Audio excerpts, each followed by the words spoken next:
So yun guys, alis na ako, punta na akong school. So ito, nangyari sa araw ko. So ayun nga guys, dali-dali na akong nagabang ng tricycle kasi late na ako at may performance pa kami sa R-Top.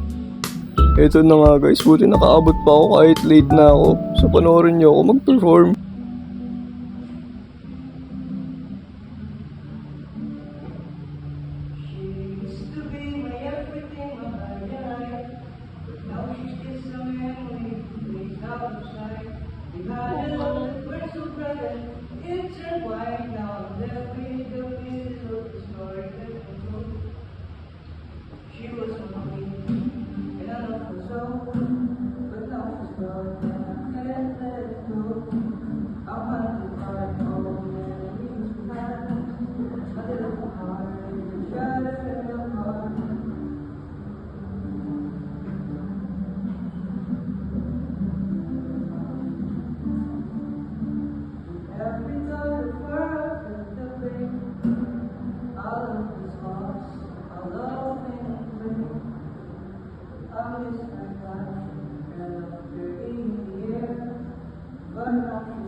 So ayun nga, pagkatapos namin mag-perform, punta na akong Karindre para kumain. Yun yung gitara ko.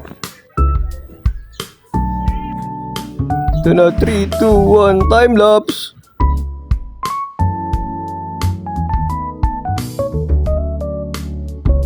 So ayun guys, pagkatapos ko nga pala kumain dyan ay umuwi na ako kasi may performance pa ako sa Rhetorica.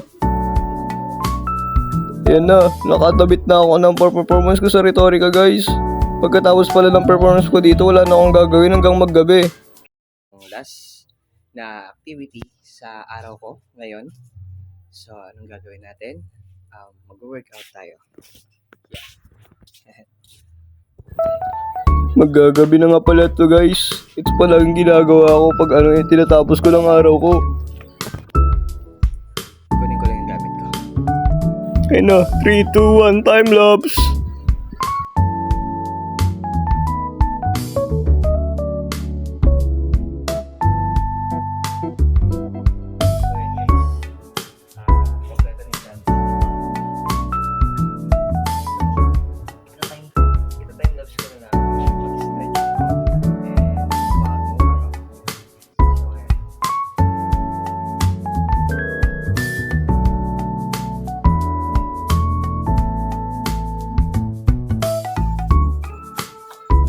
Ito na nga pala guys, nag-start na ako mag-warm up.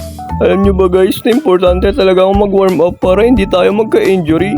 Kasi kapag mabigat kagad yung binuhat natin, may chance na magkatira yung muscle natin.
Kada nag-workout pala ako guys, 2 oras yung nagagamit ko. Kaya ito timelapse ko na in 3, 2, 1, go! Gustong gusto ko talaga mag-workout guys, bakit?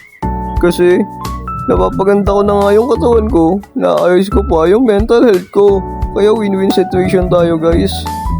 Stay healthy. Bye-bye.